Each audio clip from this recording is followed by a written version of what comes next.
नमस्ते दोस्तों, आप सबका स्वागत है हमारे चैनल साहित्य गैलरी में। आज की कहानी है सती, जिसके लेखक मुंशी प्रेमचंद जी हैं। तो चलिए सुनते हैं। 2 शताब्दियों से अधिक बीत गए हैं, पर चिंता देवी का नाम चला आता है। बुंदेलखंड के एक बीहड़ स्थान में आज भी मंगलवार को सहस्त्रों स्त्री पुरुष चिंता देवी की पूजा करने आते हैं। उस दिन यह निर्जन स्थान सुहाने गीतों से गूंज उठता है। टीले और टोकरे रमणियों के रंग बिरंगे वस्त्रों से सुशोभित हो जाते हैं।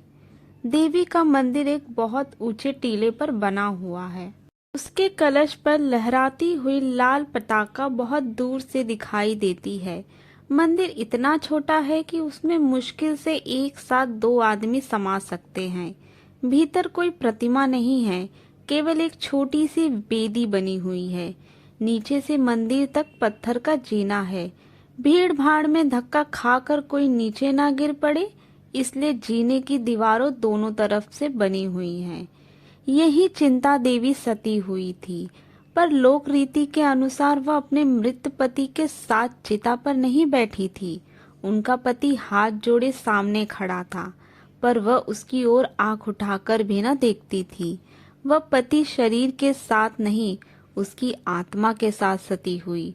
उस चिता पर पति का शरीर ना था, उसकी मर्यादा भस्मीभूति हो रही थी। यमुना तट पर कालपी एक छोटा सा नगर है। चिंता उसी नगर के एक वीर बुंदेल की कन्या थी। उसकी माता उसकी बाल्यावस्था में ही परलोक सिधार चुकी थी। उसके पालन पोषण का भार पिता पर पड़ा। संग्राम का समय था, योद्धाओं को कमर खोलने की भी फुर्सत न मिलती थी। वे घोड़े की पीठ पर भोजन करते और जीने पर ही झपकियां ले लेते थे। चिंता का बाल्य कला पिता के साथ समर भूमि में कटा। बाप उसे किसी खो या वृक्ष की आड़ में छिपाकर मैदान में चला जाता। चिंता निशक्क भाव से बैठी हुई मिट्टी के कीले बनाती और बिगाड़ती। उसके घरौंदे थे, उसकी गुड़िया ओढ़नी न ओढ़ती थी। वह सिपाहियों के गुड्डे बनाती और उन्हें रण क्षेत्र में खड़ा करती थी। कभी कभी उसका पिता संध्या समय भी न लौटता, पर चिंता को भय छू तक न गया था।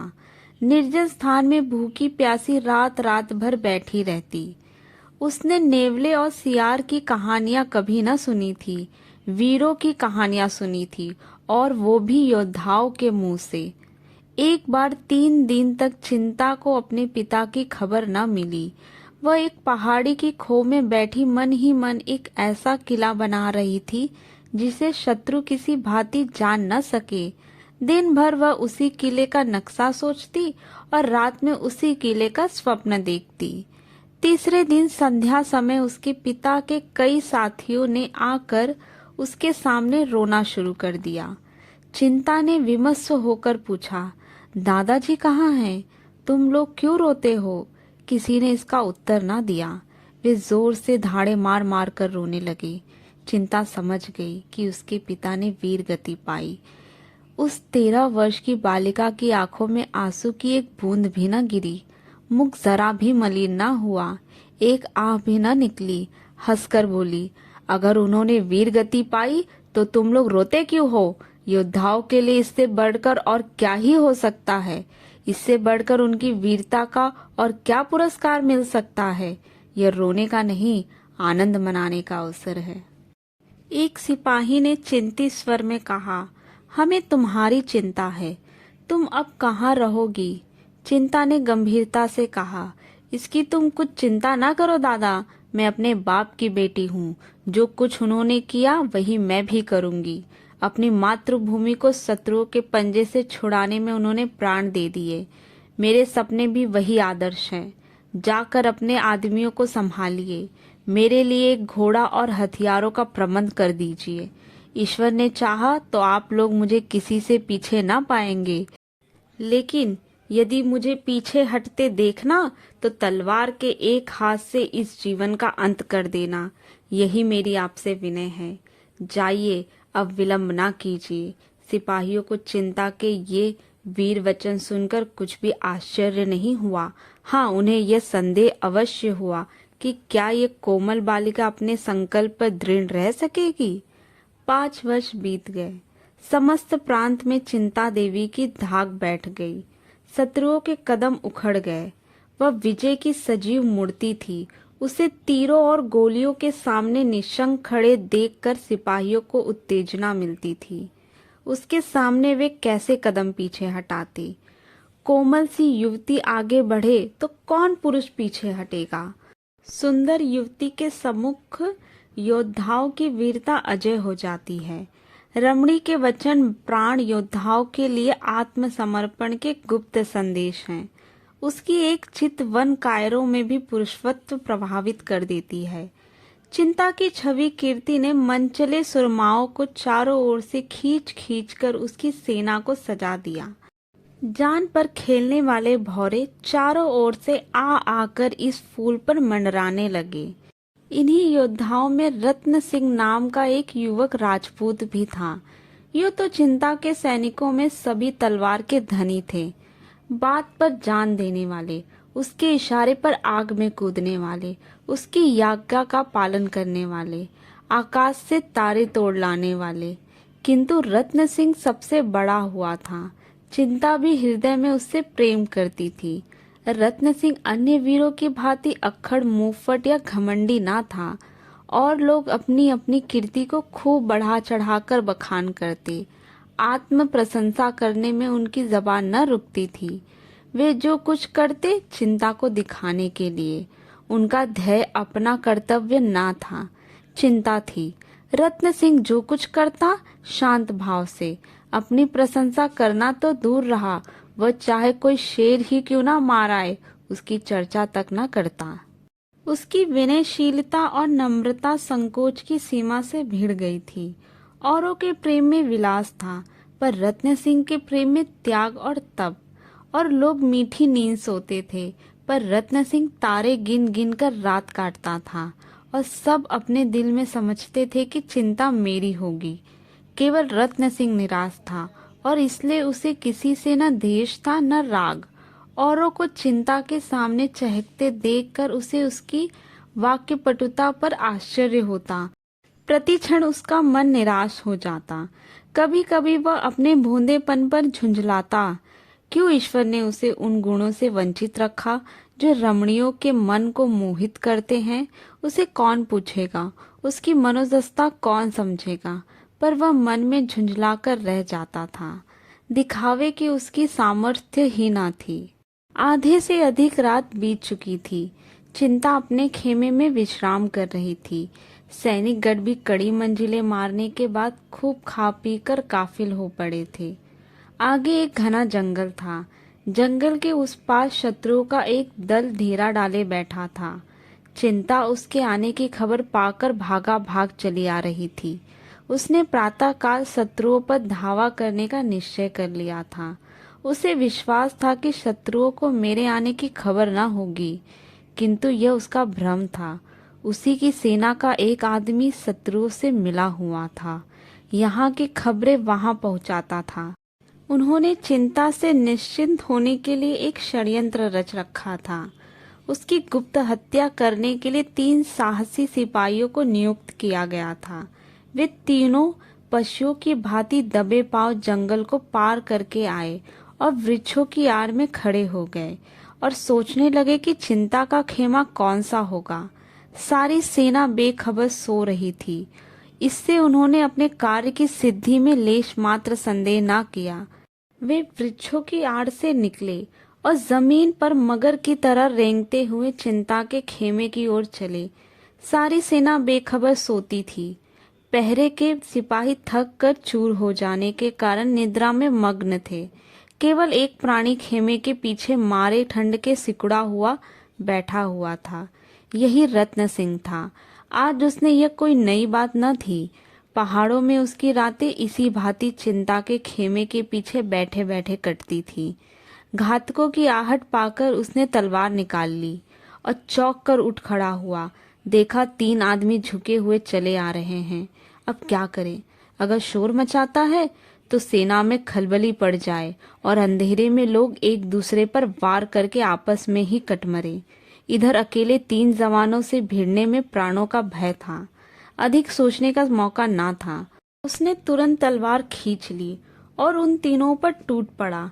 कई मिनट तक तलवारें छपाछप चलती रही, फिर सन्नाटा छा गया। उधर वे तीनों आहत होकर गिर पड़े, इधर यह भी जख्मों से चूर होकर अचेत हो गया। प्रातःकाल चिंता उठी तो चारों जवानों को भूमि पर पड़े पाया। उसका कलेजा धाक हो गया। समीप जाकर देखा, तीनों आक्रमणकारियों के प्राण निकल चुके थे, पर रत्न सिंह की सांसें अभी भी चल रही थी। सारी घटना समझ में आ गई। नारीत्व ने वीरत्व पर विजय पाई। जिन आंखों से पिता की मृत्यु पर आंसू की एक बूंद भी न गिरी थी, उन्हीं आंखों से आंसुओं की झड़ी लग गई। उसने रत्न सिंह का सिर अपनी जांघ पर रख लिया और हृदय में रचे हुए स्वयंवर में उसके गले में जयमाला डाल दी। महीने भर न रत्न सिंह की आंखें खुली और ना ही चिंता की आंखें बंद हुई। चिंता उसके पास से एक क्षण के लिए भी कहीं ना जाती। ना अपने इलाके की परवाह थी, न शत्रुओं के बढ़ते चले आने की फिक्र। रत्न सिंह पर वह अपनी सारी विभूतियों का बलिदान कर चुकी थी। पूरा महीना बीत जाने के बाद रत्न सिंह की आंखें खुली। देखा चारपाई पड़ी हुई है और चिंता सामने पंखा लिए खड़ी है। क्षीण स्वर में बोला, चिंता, पंखा मुझे दे दो, तुम्हें कष्ट हो रहा है। चिंता का हृदय इस समय स्वर्ग के अखंड अपार सुख का अनुभव कर रहा था। 1 महीना पहले जिस जीर्ण शरीर के सिरहाने बैठी हुई वह वैराग्य सी रोती रही, उसे आज बोलते देखकर उसका मन बहुत प्रसन्न हुआ। उसने स्नेह मधुर स्वर में कहा, प्राणनाथ, यदि ये कष्ट है तो सुख क्या है मैं नहीं जानती। प्राणनाथ इस संबोधन में विलक्षण मंत्र सी शक्ति थी। रत्न सिंह की आंखें चमक उठी। जीर्ण मुद्रा प्रप्ति हो गई। नसों में एक नए जीवन का संचार हो उठा और वह जीवन कितना आनंदमय, कितना उत्साह, कितना मधुर्य, कितना उल्लास और कितना करुणा थी। रत्न सिंह के अंग अंग फड़फड़ाने लगे। उसे अपनी भुजाओं में अलौकिक पराक्रम का अनुभव होने लगा। जैसे जान पड़ा मानो वह सारे संसार को सर कर सकता है, उड़कर आकाश पर पहुंच सकता है, पर्वतों को चीर सकता है। एक क्षण के लिए उस ऐसी तृप्ति हुई मानो उसकी सारी अभिलाषाएं पूरी हो गई हैं और वह किसी से कुछ नहीं चाहता। शायद शिव को सामने खड़ा देखकर भी वह मुंह फेर लेगा, कोई वरदान न मांगेगा। उसे अब किसी रिद्धि की, किसी पदार्थ की इच्छा न थी। उसे गर्व हो रहा था, मानो उससे अधिक सुखी, उससे अधिक भाग्यशाली पुरुष संसार में और कोई ना होगा। रत्न सिंह ने उठने की चेष्टा करके कहा, बिना तप के सिद्धि नहीं मिलती। चिंता अभी अपना वाक्य पूरा भी न कर पाई थी कि उसी प्रसंग में बोली, हाँ, आपको मेरे कारण अलबत्ता दुस्सह यातना भोगनी पड़ी। चिंता ने रत्न सिंह को कोमल हाथों से लिटाकते हुए कहा, इस सिद्धि के लिए तुमने तपस्या नहीं की थी? झूठ क्यों बोलते हो? तुम केवल एक अबला की रक्षा कर रहे थे। यदि मेरी जगह कोई दूसरी स्त्री होती तो भी तुम इतने ही प्राणपण से उसकी रक्षा करते। मुझे इसका विश्वास है। मैं तुमसे सत्य कहती हूँ, मैंने आजीवन ब्रह्मचारिणी रहने का प्रण कर लिया था, लेकिन तुम्हारे समर्पण ने मेरे प्राण को तोड़ डाला। मेरा पालन योद्धाओं की गोद में हुआ है। मेरा हृदय उसी पुरुष सिंह के चरणों पर अर्पण हो सकता है जो प्राणों की बाजी खेल सकता हो। रसिकों के हास विलास, गुंडों के रूप रंग और फेंकतों के दाव घात का मेरी दृष्टि में रत्ती भर भी मूल्य नहीं। उनकी नट विद्या को मैं केवल तमाशे की तरह देखती हूँ। तुम्हारे ही हृदय में मैंने सच्चा प्रेम पाया और तुम्हारी दासी हो गई। आज से नहीं, बहुत दिनों से। प्रणय की पहली रात थी। चारों ओर सन्नाटा था। केवल दोनों प्रेमियों के हृदय में अभिलाषाएं लहरा रही थी। चारों ओर अनुरागनी चांदनी छिटकी हुई थी और उसकी हास्यमयी छटा में वर वधू प्रेमालाप कर रहे थे। सहसा खबर आई कि शत्रुओं की एक सेना किले की ओर बढ़ चली आ रही है। चिंता चौंक पड़ी। रत्न सिंह खड़ा हो गया और खूंटी से लटकती हुई तलवार उतार ली। चिंता ने उसकी ओर कातर स्नेह की दृष्टि से देखकर कहा, कुछ आदमियों को उधर भेज दो, तुम्हारे जाने की क्या जरूरत है। रत्न सिंह ने बंदूक कंधों पर रखते हुए कहा, मुझे भय है कि अब की वे लोग बड़ी संख्या में आ रहे हैं। चिंता, तो मैं भी चलूंगी। नहीं, मुझे आशा है वे लोग ठहर ना सकेंगे। मैं एक ही धावे में उनके कदम उखाड़ दूंगा। यह ईश्वर की इच्छा है कि हमारी प्रणय रात्रि विजय रात्रि हो। न जाने क्यों मन कातर हो रहा है, जाने देने को जी नहीं चाहता। रत्न सिंह ने इस सरल अनुरुक्त आग्रह से विहल होकर चिंता को गले से लगा लिया और बोले, मैं सवेरे तक लौट आऊंगा प्रिय। चिंता पति के गले में हाथ डालकर आंखों में आंसू भरे हुए बोली, मुझे भय है तुम बहुत दिनों में लौटोगे। मेरा मन तुम्हारे साथ रहेगा। जाओ, पर रोज खबर भेजते रहना। तुम्हारे पैरों पड़ती हूँ। अवसर का विचार करके धावा करना। तुम्हारी आदत है कि शत्रु देखते ही व्याकुल हो जाते हो और जान पर खेल कर टूट पड़ते हो। तुमसे मेरा यही अनुरोध है कि अवसर देख कर काम करना। जाओ, जिस तरह पीठ दिखाते हो उसी तरह मुंह दिखाओ। चिंता का हृदय कातर हो रहा था। वहां पहले केवल विजय लालसा का आधिपत्य था, अब भोग लालसा की प्रतनता है। वही वीर बाला जो सिंहनी की तरह गरज कर शत्रुओं के कलेजे को कपा देती थी, आज इतनी दुर्लभ हो रही थी कि जब रत्न सिंह घोड़े पर सवार हुआ तो आप उसकी कुशल कामना में मन ही मन देवी की मनोतियां करने लगी। जब तक वह वृक्षों की ओट में छिप ना गया, वह खड़ी उसे देखती रही। फिर वह किले के सबसे ऊंचे बुर्ज पर जा चढ़ गई और घंटों उसी तरफ ताकती रही। वहां शून्य था। पहाड़ियों ने कभी का रत्न सिंह को अपनी ओट में छिपा लिया था, पर चिंता को ऐसे जान पड़ा था कि वह सामने चले जा रहे हैं। जब उषा की लोहित छवि वृक्षों की आड़ से झांकने लगी तो उसकी मोह स्मृतियां टूट गई। मालूम हुआ चारों तरफ शून्य है। वह रोती हुई बुर्ज से उतरी और सैया पर मुंह ढांपकर रोने लगी। रत्न सिंह के साथ मुश्किल से 100 आदमी थे, किंतु सभी मजे हुए, अवसर और संख्या को तुच्छ समझने वाले, अपनी जान के दुश्मन। वीरों उल्लास से भरे हुए एक वीर रसपूर्ण पद गाते हुए घोड़ों को बढ़ाए चले जाते थे। बाकी तेरी पाक सिपाही उसकी रखवा राज करते। तेग तकवा कुछ काम ना आवे, बखत डाल व्यर्थ हो जावे। रखियो मन में लाग, सिपाही बाकी तेरी बाग, इसकी रखना लाज। पहाड़ियों इन वीर स्वरों से गूंज रही थी। घोड़ों की टाप ताल दे रही थी। यहाँ तक कि रात बीत गई। सूर्य ने अपनी लाल आंखें खोल दी और इन वीरों पर अपनी स्वर्ण छटा की वर्षा करने लगा। वही रक्तमय प्रकाश में शत्रुओं की सेना एक पहाड़ी पर चढ़ाव डाले हुए नजर आई। रत्न सिंह सिर झुकाए, वियोग व्यथित हृदय को दबाए, मंद गति से पीछे पीछे चला जाता था। कदम आगे बढ़ता था पर मन पीछे हटता। आज जीवन में पहली बार उसने उसे आशंकित कर रखा था। कौन जानता है लड़ाई का अंत क्या होगा।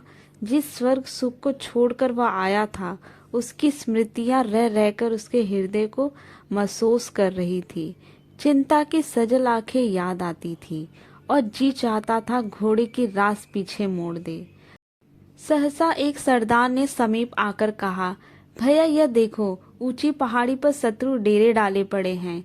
तुम्हारी अब क्या राय है। हमारी तो ये इच्छा है कि तुरंत उन पर धावा कर दे। गाफिल पड़े हुए हैं, भाग खड़े होंगे। देर करने से वे भी संभल जाएंगे और तब मामला नाजुक हो जाएगा। 1000 से कम ना होंगे।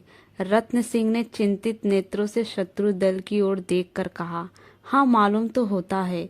सिपाही तो धावा कर दिया जाए ना। रत्न, जैसी तुम्हारी इच्छा, संख्या अधिक है यह सोच लो। सिपाही, इसकी परवाह नहीं, हम इससे बड़ी सेनाओं को परास्त कर चुके हैं। रत्न, ये सच है, पर आग में कूदना ठीक नहीं। सिपाही, भैया तुम कहते क्या हो। सिपाही का तो जीवन ही आग में कूदने के लिए है। तुम्हारे हुक्म की देर है, फिर हमारा जीवन देखना। रत्न, अभी हम लोग बहुत थके हुए हैं, जरा विश्राम कर लेना अच्छा है। सिपाही, नहीं भैया, उन सबों को हमारी आहट मिल गई होगी तो गजब हो जाएगा। रत्न, तो फिर धावा ही कर दो। और अस्त्र संभाले हुए शत्रु सेना पर लपके, किंतु पहाड़ी पर पहुंचते ही इन लोगों ने अपने विषय में जो अनुमान किया था वह मिथ्या था। वह सजग ही न थे, स्वयं किले पर धावा करने की तैयारियां भी कर रहे थे। इन लोगों ने जब उन्हें सामने आते देखा तो समझ गए कि भूल हुई, लेकिन अब सामना करने के सिवा चारा ही क्या था। फिर भी वे निराश न थे। रत्न सिंह जैसे कुशल योद्धा के साथ इन्हें कोई शंका न थी।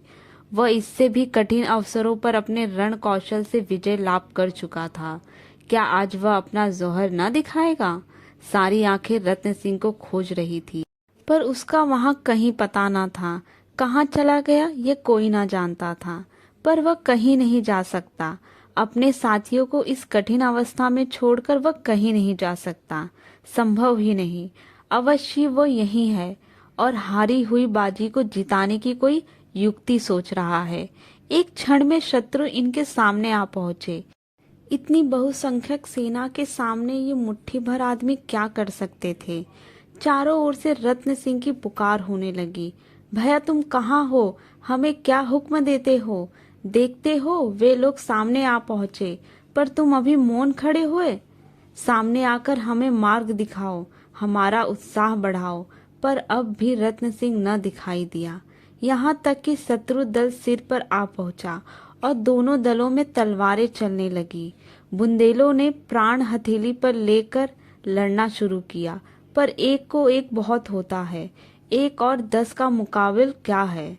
यह लड़ाई न थी, प्राणों का जुआ था। बुंदेलों पे निराशा का अलौकिक बल था। खूब लड़े, पर क्या मजाल की कदम पीछे हटे। इनमें अब जरा भी संगठन ना था, जिससे जितना आगे बढ़ते बना बढ़ा, अंत क्या होगा इसकी किसी को चिंता न थी। कोई तो शत्रुओं की सफे चीरता हुआ सेनापति के समीप पहुंच गया, कोई इनके हाथी पर चढ़ने की चेष्टा करते मारा गया। उनका साहस देखकर शत्रुओं के मुंह से भी वाह वाह निकलती थी, लेकिन ऐसे योद्धाओं ने ना नाम पाया है, विजय नहीं पाई। 1 घंटे में रंगमंच का पर्दा गिर गया, तमाशा खत्म हो गया। एक आंधी थी जो आई और वृक्षों को उखाड़ती हुई चली गई।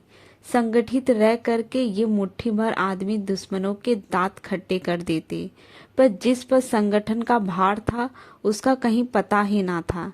विजयी मरहटों ने एक एक लाश ध्यान से देखी। रत्न सिंह उसकी आंखों में खटकता था, उसी पर उनके दांत लगे थे। रत्न सिंह के जीते जी उन्हें नींद न आती थी। लोगों ने पहाड़ी की एक एक चट्टान का मंथन कर डाला, पर रत्न ना हाथ आया। विजय हुई पर अधूरी। चिंता के हृदय में आज न जाने क्यों भांति भांति की शंकाएं उठ रही थी। वह अभी इतनी दुर्लभ न थी। बुंदेलों की हार ही क्यों होगी, इसका कोई कारण तो वह ना बता सकती थी। यह भावना उसके विकल हृदय से किसी तरह न निकलती थी। उस अभागिन के भाग्य में प्रेम का सुख भोगना लिखा होता तो क्या बचपन में ही उसकी माँ मर जाती, पिता के साथ वन वन घूमना पड़ता, खोहों और कंदराहों में रहना पड़ता। और वह आश्रय भी तो बहुत दिन न रहा। पिता भी मुंह मोड़कर चल दिए। तब से उसे एक दिन भी तो आराम से बैठना नसीब न हुआ। विधाता क्या अब अपना क्रूर कोतुर छोड़ देगा? हाय, उसके दुर्लभ हृदय में इस समय एक विचित्र भावना उत्पन्न हुई। ईश्वर उसके प्रियतम को आज सकुशल लाए तो वह उसे लेकर किसी दूर गांव में चली जाए, पति देव की सेवा और आराधना में जीवन सफल करेगी, इस संग्राम से सदा के लिए मुंह मोड़ लेगी। आज पहली बार नारीत्व का भाव उसके मन में जागृत हुआ। संध्या हो गई थी। सूर्य भगवान किसी हारे हुए सिपाही की भांति समस्त झुकाते कोई आड़ खोज रहे थे। सहसा एक सिपाही नंगे सिर पांव निरस्त्र उसके सामने आ खड़ा हुआ। चिंता पर वज्रपात हो गया। एक क्षण तक मर्माहत सी बैठी रही, फिर उठकर घबराई हुई सैनिक के पास आई और आतुर स्वर में पूछा, कौन कौन बचा? सैनिक ने कहा, कोई नहीं, कोई नहीं, कोई नहीं। चिंता सिर पकड़कर भूमि पर बैठ गई। सैनिक ने फिर कहा। मरहटे समीप आ पहुंचे। समीप आ पहुंचे? बहुत समीप। तो तुरंत चिता तैयार करो, समय नहीं है। अभी हम लोग तो सिर काटने को हाजिर ही हैं। तुम्हारी जैसी इच्छा। मेरे कर्तव्य का तो यही अंत है। किला बंद करके हम महीनों लड़ सकते हैं, तो जाकर लड़ो। मेरी लड़ाई अब किसी से नहीं। एक ओर अंधकार प्रकाश को पैरों तले कुचलना चला जाता था, दूसरी ओर विजयी मरहटे लहराते हुए खेतों को और किले में चिता बन रही थी। जो ही दीपक जले, चिता में भी आग लगी। सती चिंता 16 श्रृंगार किए अनुपम छवि दिखाती हुई प्रसन्न मुख्य अग्नि मार्ग से प्रतिलोक की यात्रा करने जा रही थी। चिता के चारों ओर स्त्री और पुरुष जमा थे। शत्रुओं ने किले को घेर लिया है, इसकी किसी को फिक्र न थी। शोक और संतोष से सबके चेहरे उदास और सिर झुके हुए थे। अभी कल इसी आंगन में विवाह का मंडप सजाया गया था, जहां इस समय चिता सुलग रही है। वही कल हवन कुंड था। कल भी इसी भांति अग्नि की लपटें उठ रही थी। इसी भांति लोग जमा थे। पर आज और कल के दृश्यों में कितना अंतर है। हाँ, स्थूल नेत्रों के लिए अंतर हो सकता है, पर वास्तव में यह उसी यज्ञ की पूर्णाहुति है, उसी प्रतिज्ञा का पालन है। सहसा घोड़े की टापों की आवाजें सुनाई देने लगी। मालूम होता था कोई सिपाही घोड़े को सरपट भागता चला आ रहा है। एक क्षण में टापों की आवाज बंद हो गई और एक सैनिक आंगन में दौड़ा हुआ आ पहुंचा। लोगों ने चकित होकर देखा, यह रत्न सिंह था। रत्न सिंह चिता के पास आकर हांफता हुआ बोला, प्रिय, मैं अभी जीवित हूँ। ये तुमने क्या कर डाला? चिता में आग लग चुकी थी। चिंता की साड़ी से अग्नि की ज्वाला निकल रही थी।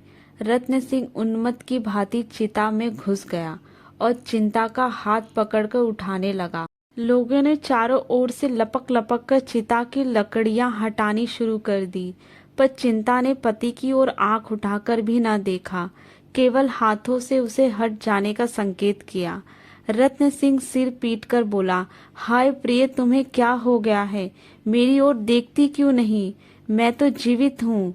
चिता से आवाज आई, तुम्हारा नाम रत्न सिंह है, पर तुम मेरे रत्न सिंह नहीं हो। तुम मेरी तरफ देखो तो मैं भी तुम्हारा दास, तुम्हारा उपासक, तुम्हारा पति हूँ। मेरे पति ने वीर गति पाई। हाय, कैसे समझाऊं?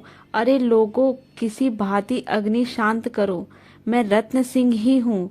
प्रिय, क्या तुम मुझे पहचानती नहीं हो? अग्नि शिखा चिंता के मुख तक पहुंच गई। अग्नि में कमल खिल गया। चिंता स्पष्ट स्वर में बोली, खूब पहचानती हूँ। तुम मेरे रत्न सिंह नहीं हो। मेरा रत्न सिंह सच्चा सूर था। वह आत्मरक्षा के लिए, इस तुच्छ देह को बचाने के लिए अपने क्षत्रिय धर्म का परित्याग न कर सकता था। मैं जिस पुरुष के चरणों की दासी बनी थी, वह देवलोक में विराजमान है। रत्न सिंह को बदनाम मत करो। वह वीर राजपूत था, रण क्षेत्र में भागने वाला कायर नहीं। अंतिम शब्द निकले ही थे कि अग्नि की ज्वाला चिंता के सिर के ऊपर आ पहुंची।